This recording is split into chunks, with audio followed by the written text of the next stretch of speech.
Cinta Indonesia, cinta bahasa Indonesia. Assalamualaikum warahmatullahi wabarakatuh. Kembali lagi bersama Ibu Lasti, kita akan belajar bahasa Indonesia. Pada hari ini kita masih membahas mengenai teks persuasif, yaitu menelaah struktur dan kaidah kebahasaan teks persuasi. Tujuan pembelajaran hari ini adalah setelah mempelajari materi ini, kalian dapat menelaah struktur dan aspek kebahasaan teks persuasi yang berupa saran, ajakan, dan pertimbangan tentang berbagai permasalahan aktual dari berbagai sumber yang didengar dan dibaca.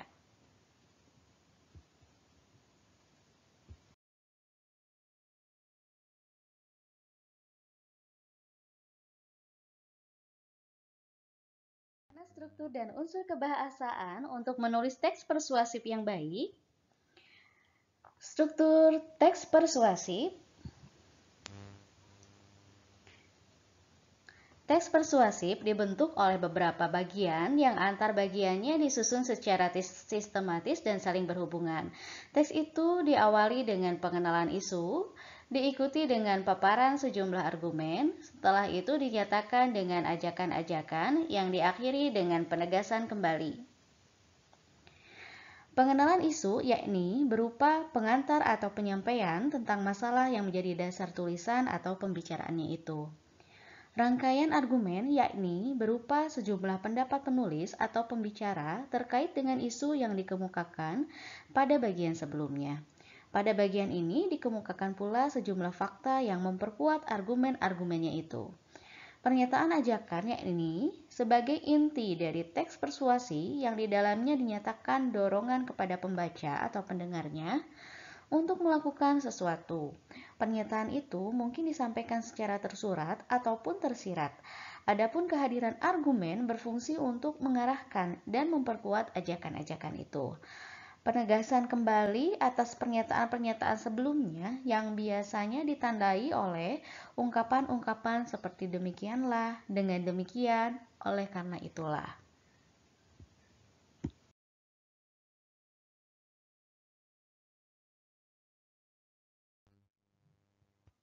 Kaidah kebahasaan teks persuasi. Ada 4 kaidah kebahasaan teks persuasi. Yang pertama, kata bujukan dan larangan. Yang kedua, kata teknis atau peristilahan. Yang ketiga, kata penghubung. Dan yang keempat, fakta dan pendapat. Kata bujukan dan larangan. Kata bujukan ditandai dengan menggunakan kata penting, harus, sepantasnya, dan kata kerja imperatif, jadikanlah. Kata-kata sejenis juga sering pula kita temukan seperti jangan, sebaiknya, hendaknya, waspadalah. Kata teknis atau peristilahan menggunakan kata-kata teknis atau peristilahan yang berkenaan dengan topik yang dibahas. Berkaitan dengan permasalahan remaja, digunakan kata-kata yang relevan dengan masalah itu, seperti teknologi internet, reproduksi, aborsi. Kata penghubung menggunakan kata-kata penghubung yang argumentatif, misalnya jika, sebab, karena, dengan demikian, akibatnya, oleh karena itu. Fakta dan pendapat. Untuk sampai pada pernyataan-pernyataan seperti itu, di dalam teks persuasi disajikan pula sejumlah pendapat dan fakta. Fungsinya adalah untuk lebih meyakinkan pembaca sebelum mereka memperoleh bujukan-bujukan.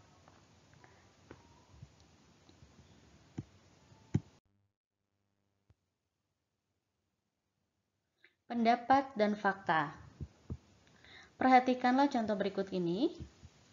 Yang pertama, contoh pendapat. Kita memang belum bisa terbuka membicarakan soal seks dan kesehatan reproduksi. Kita bisa bertanggung jawab atas pilihan kita tadi sehingga tidak akan menyesal di kemudian hari. Contoh fakta. Lewat situs-situs tertentu di internet, beragam informasi yang kita butuhkan bisa kita dapatkan. Dari 10 itu, salah satunya adalah mendapatkan informasi yang tepat mengenai reproduksi remaja. Untuk menjadikan pembaca lebih terbujuk, penulis menggunakan kata ganti kita. Dengan kata itu, menjadikan tidak ada pembeda dengan dirinya dengan pembaca, seolah-olah kepentingan pembaca juga merupakan kepentingan penulis. Dengan demikian, daya bujuknya akan lebih kuat.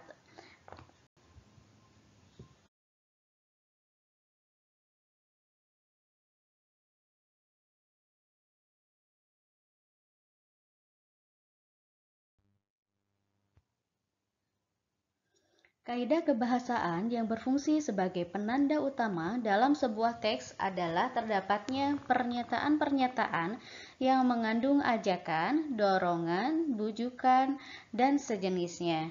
Berikut contohnya. Yang pertama, padahal itu penting sekali buat kita ketahui supaya tidak terjerumus ke jalan yang salah.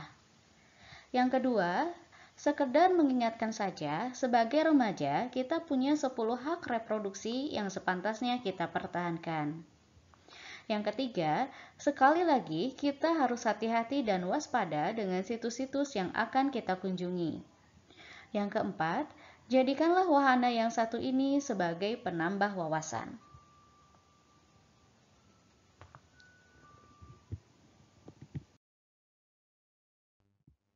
Nah, sudah paham belum tentang materi hari ini? Baik, supaya kalian lebih memahami tentang materi hari ini, sekarang mari kita belajar menganalisis struktur dan kaidah kebahasaan melalui contoh teks persuasif berikut ini. Pertama-tama kita pelajari strukturnya terlebih dahulu ya.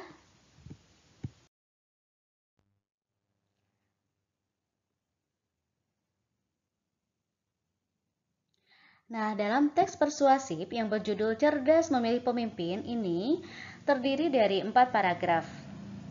Paragraf pertama termasuk ke dalam struktur pengenalan isu.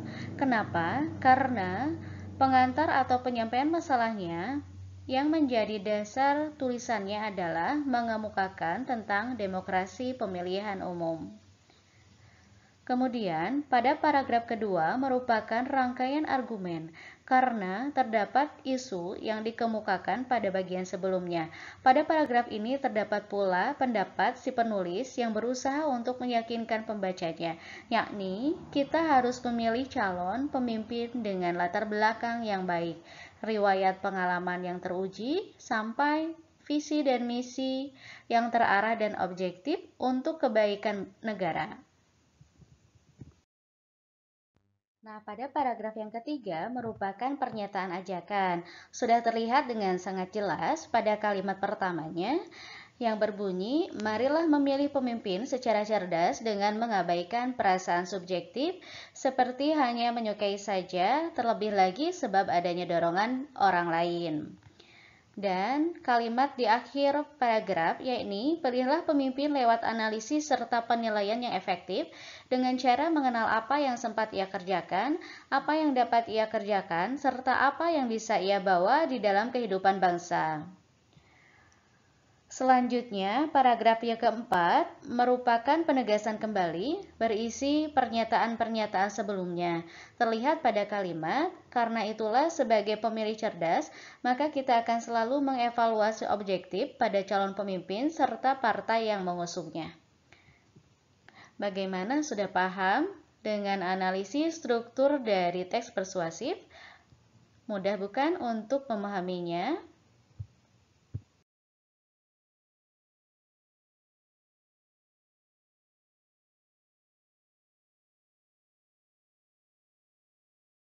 Baik, sekarang kita lanjut menganalisis kaidah kebahasaannya ya. Dalam teks tersebut sudah diberi tanda untuk kata yang bercetak miring dan tebal merupakan jenis kebahasaan yang berupa kata bujukan atau larangan. Contohnya, pilihlah, harus, marilah, hindarilah, dan jangan. Untuk kata yang bergaris bawah merupakan jenis kebahasaan yang berupa kata teknis atau peristilahan. Contohnya demokrasi, mekanisme, aspirasi, objektif, subjektif, evaluasi, efektif, analisis, dan politik. Kemudian, untuk kata yang bercetak miring merupakan kata-kata penghubung argumentatif. Contohnya, saat, oleh karena itu, maka.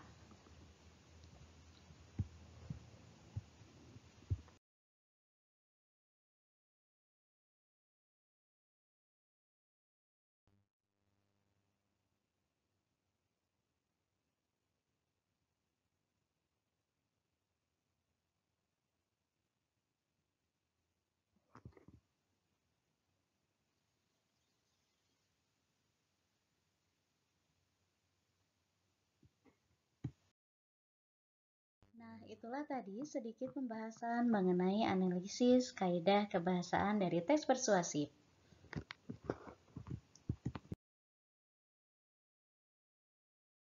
Nah, demikianlah tadi pembahasan mengenai materi menelaah struktur dan kebahasaan dari teks persuasif. Semoga kalian memahami materi hari ini dengan baik ya.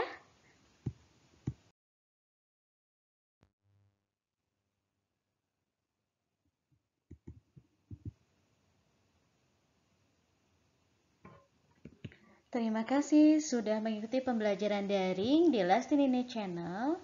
Sampai jumpa di pembelajaran daring berikutnya. Cinta Indonesia, cinta bahasa Indonesia. Wassalamualaikum warahmatullahi wabarakatuh.